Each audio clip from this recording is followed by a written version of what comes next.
Hey, what up everybody? This is Stevie Breach coming to you with some reviews from the Saturday night's main event catalog of the WWE Network. With this one, I watched main event number 11 from October of 1987.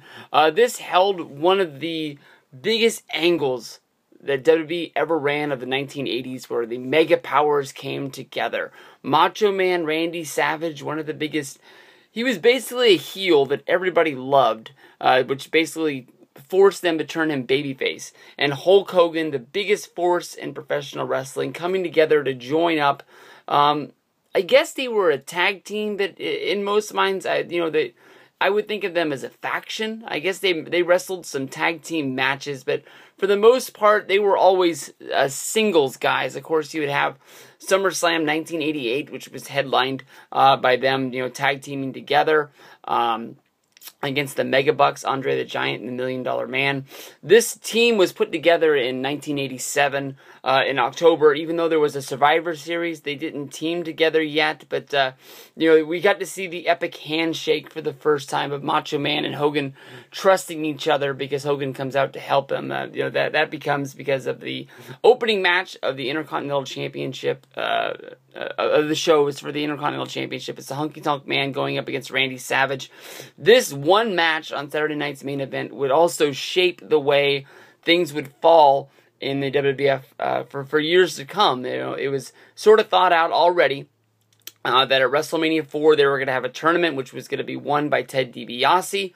In this match, they wanted to have a title change where Macho Man Randy Savage was going to take the title from the Honky Tonk Man. Honky Tonk Man played the political backstage business with Vince McMahon, where he said that it wouldn't make sense for him to drop the championship to Randy Savage. I'm not really sure if he threatened to quit or if he just told Vince that he wasn't going to do it. That made Vince go back to the drawing board. Honky Tonk Man was able to keep his Intercontinental Championship. The plans changed to Macho Man Randy Savage winning the WWF title at WrestleMania 4 with the promise that Ted DiBiase was going to get it somewhere down the road, which never happened. And now he's one of those guys that's in the list of like Dan Marino, Charles Barkley, Roddy Piper, the guys that were never able to win the big one, even though he was a big star in the business. Because of the connection between the Honky Tonk Man, the Hart Foundation being of Jimmy Hart, even though I never really think of them being two peas in the same pod, the Hart Foundation came and stood in the Honky Tonk Man's corner. So basically this match was like Macho Man Randy Savage having to fight off three guys. A very, very good match, probably somewhere around the 13, 14 minute mark. A very long segmented match of these guys going back and forth. Macho Man always getting the advantage. Honky Tonk Man always cheating to get it back. Honky Tonk Man throwing Macho Man Randy Savage to the outside, where the Hart Foundation would double team him on the outside and throw him back in. Basically, Macho Man was able to fight off the odds. He was going to go up to the top and drop the big elbow, where he was jumped by the Hart Foundation, for Honky Tonk Man to keep his title but lose the match via disqualification. At the end of this, the Hart Foundation and Honky Tonk Man, draw up. They're holding Macho Man Randy Savage. I think everybody's seen this 1,000 times. And Honky Tonk Man is holding the guitar where he's going to, hit Macho Man Randy Savage over the head with it and knock him out. Miss Elizabeth on the outside doesn't want this to happen. She steps in trying to save her man. She stands in between the Honky Tonk Man and Randy Savage at the last moment, begging, please don't hit him, please don't hit him. Honky Tonk Man reaches out, grabs Miss Elizabeth, throws her on the ground. This is a clip that they would play 1,000 times, literally, trying to get over this brutality. And basically, after this, the cops and Hulk Hogan come running down to the ring, trying to break up that everything's able to happen. Honky Tonk Man does knock out Randy Savage with the guitar shot. Hogan comes down to save the day and clear the ring. Why there's 1,000 cops in the ring, and basically Miss Elizabeth doesn't have Honky Tonk Man arrested for battery. I have no clue, but Hogan and Savage clean house, basically kicking everybody back to the back. And as they go to commercial, we see Hulk Hogan in the ring. He's already made his big introduction. Vince McMahon says, Hulk Hogan coming up next with a big graphic on the screen. We go to commercial, we come back, and we see Hulk Hogan coming down to the ring with a full-on introduction. Yes, this show had a whole bunch of edits to it. Hogan wrestling against the head shrink, not the head shrinkers, but the Wild Samoans. Sika, the brother of Afa. Hulk Hogan, basically could make anybody look into a contender. Almost Hulk Hogan was always booked as his back was up against the corner. Almost anybody had a chance to beat him on every good night. This was just basically the normal match of Hulk Hogan wrestling around, Hulk Hogan hulking up and getting the win. Nothing really big here. This is probably one of the lesser opponents that Hogan ever fought on Saturday night's main event. Then we go to Paul Orndorff fighting against King Kong Bundy.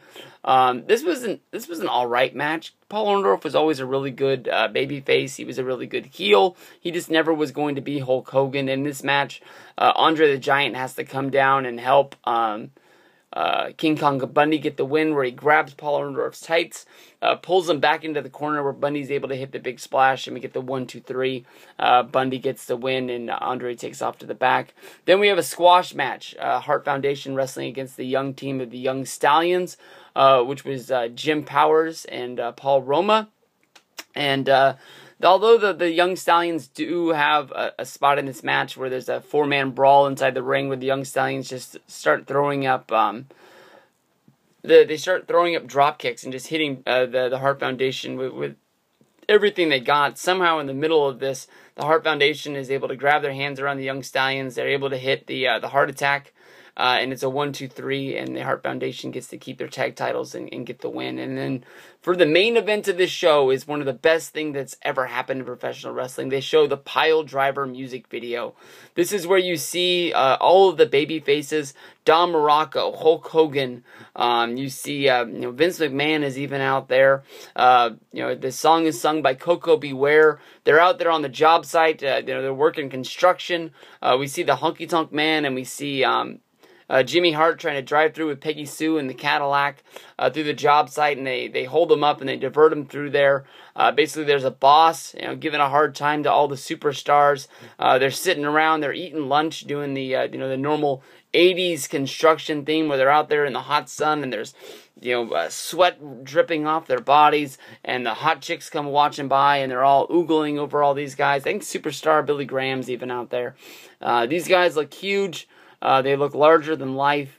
This is a music video you should look up on YouTube. Very, very good. It shows wrestling in its 80s where they're trying to incorporate rock and roll with the MTV style of music videos. I'm sure this was on the one of the old wrestling albums from back in the day, and I'm sure it was a big hit, and Coco Beware is still making money on it to this day. But this was a big episode of wrestling history for the one thing of the Mega Powers coming together.